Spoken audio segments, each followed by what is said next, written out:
नमस्कार मेरे प्यारे विद्यार्थियों, मैं अंकित राव आप सभी प्यारे विद्यार्थियों का टेक्स्ट बुक के इस बेहतरीन प्लेटफॉर्म पे तहे दिल से स्वागत, अभिनंदन, वंदन करता हूँ।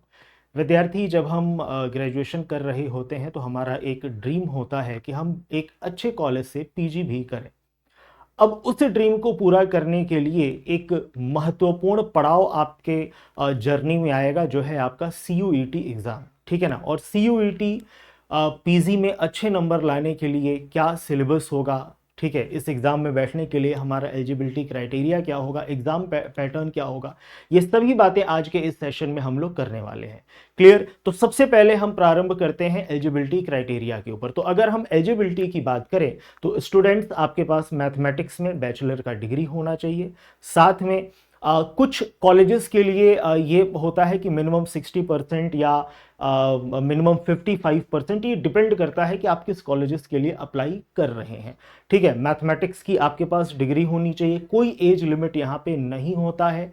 साथ में एक बात का और ध्यान दीजिएगा, अक्सर छात्रों के दिमाग में आता है कि सर मैं अपीयरिंग हूँ, इसमें बैठ सकता हूँ कि नहीं। बिल्कुल, आप अपीयरिंग हैं, आप इसमें बैठ सकते हैं। बस एक बात का ध्यान दीजिएगा कि जब आप कॉलेज में एडमिशन के लिए जाओगे उस समय आपके पास फाइनली पास सर्टिफिकेट और जितने भी इंपॉर्टेंट सर्टिफिकेट्स होने चाहिए वो आपके पास मौजूद हो। अगर उस समय वो आपके पास नहीं रहेगा तो आपके एडमिशन को होल्ड पे डाला जा सकता है।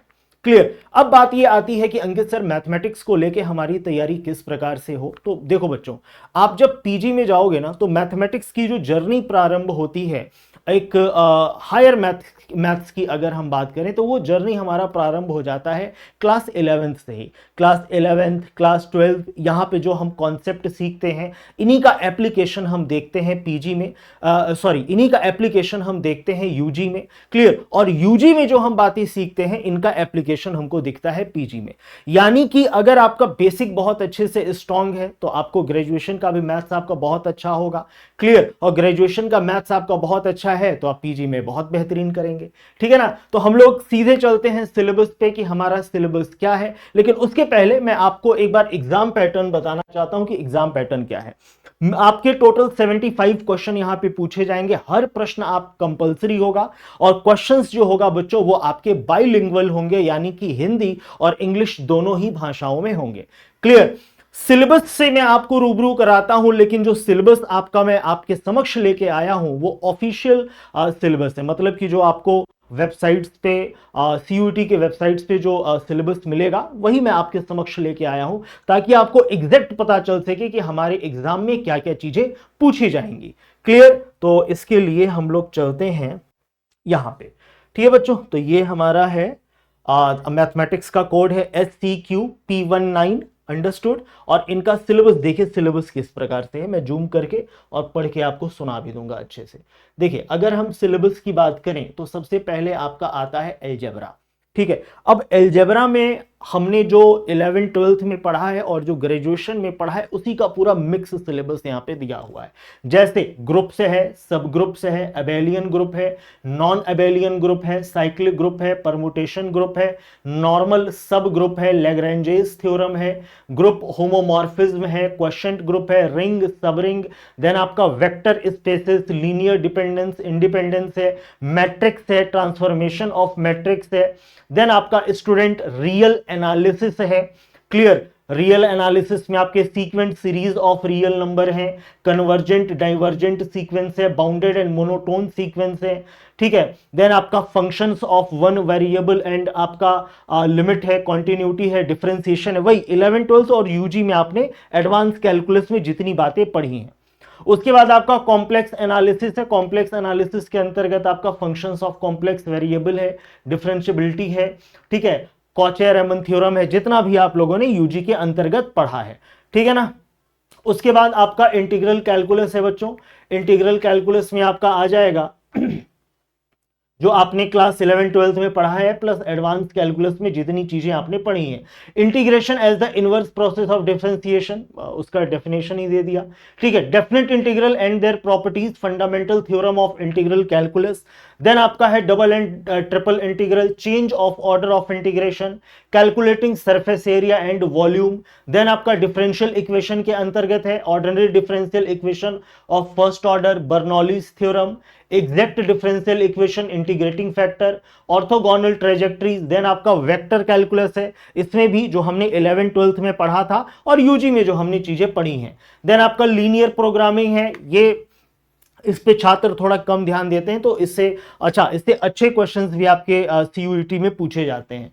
ये आपका कॉन्वेक्स सेट है, एक्सट्रीम पॉइंट है, कॉन्वेक्स हल है, हाइपर प्लेन है, पॉलीहेड्रल सेट है, ठीक है, graphical method of linear programming है, सिंप्लेक्स मेथड है। क्लियर? इसके बाद हाँ, इतना ही आपका सिलेबस है, ठीक है। तो ये आपका सिलेबस है। ये जो सिलेबस है बच्चों, ये मैं अपने टेलीग्राम चैनल पे भी अपलोड कर दूंगा, जहां से आप इसको एग्जैक्टली देख पाओ कि क्या क्या चीजें हमको पढ़नी है, ठीक है। प्रिपरेशन स्टार्ट करने के पहले सिलेबस का एनालिसिस बहुत इंपॉर्टेंट है। सिलेबस एनालिसिस, साथ में आप प्रीवियस ईयर क्वेश्चन भी जरूर देखिएगा कि किस प्रकार के क्वेश्चन हमारे पेपर में पूछे गए हैं। अगर प्रीवियस ईयर क्वेश्चन क्लियर है तो आपको यह अंदाजा लगेगा कि हमको कहां से कितनी चीजें और कितना डेप्थ में जाके चीजों को पढ़ना है, ठीक है। एक आश्वासन मैं आपको देता हूं बच्चों कि सीयूईटी पीजी, अगर आपने कॉन्सेप्ट क्लियर करके पढ़ाई किया है, अगर आपने हर एक डेफिनेशन प्रॉपर्टीज को बहुत अच्छे से आपने समझा है, तो बड़े आराम से आप इस पेपर को क्वालिफाई कर सकते हैं और अपने ड्रीम कॉलेज में जाने का अपना सपना पूरा कर सकते हैं। क्लियर? तो मैं YouTube पे भी कुछ सेशंस आपके समक्ष लेके आऊंगा, जहां पे आपको ये पता चले कि कोई भी मैथ्स का पर्टिकुलर टॉपिक किस प्रकार से हमको पढ़ना है और किन किन चीजों का ध्यान देना है। क्लियर? देखिए, मैथमेटिक्स की अगर हम बात करें ना, तो मैथमेटिक्स बहुत लोग पढ़ते रहते हैं, ठीक है, लेकिन अच्छा मैथमेटिक्स वो कर पाता है जिनका अप्रोच बहुत ही ज्यादा बेहतरीन होता है, कि किस प्रकार से हम कॉन्सेप्ट को अप्लाई कर रहे हैं, प्रश्न जब हम कर रहे हैं, क्वेश्चन जब हम अटेम्प्ट कर रहे हैं, तो क्वेश्चंस को अटेम्प्ट करने का तरीका क्या है। और ये सब विभिन्न बातें हम लोग अपने सेशंस में, मैं अपने सेशंस में आपको समझाऊंगा, सिखाऊंगा और एक स्मूथ और बेहतरीन तरीके से आपकी प्रिपरेशन कराते हुए जो आपका सपना है, जो आपका ड्रीम कॉलेज है, वहां तक आपको पहुंचाएंगे। क्लियर? इसी के साथ अपने हम वाणी को विराम देते हैं। Wish you all best of luck.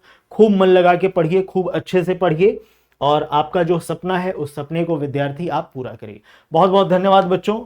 और हम लोग आने वाले टाइम में YouTube पे मैं सेशंस लेके आऊँगा, बहुत अच्छे से सेशंस को आप लोग करिएगा। जल्द ही हमारे बैचेस भी आपके समक्ष आएंगे। किसी भी प्रकार की कोई जानकारी के लिए नीचे गूगल फॉर्म लगा होगा, उसको आप फिल कर दीजिएगा और साथ में नीचे स्टिप पे आपको एक कॉन्टैक्ट नंबर भी दिख रहा होगा। किसी भी प्रकार की जानकारी के लिए आप हमारे काउंसलर टीम से भी बात कर सकते हैं। बहुत बहुत धन्यवाद बच्चों, मिलते हैं अगले सेशन में। Thank you, God bless you all, thank you.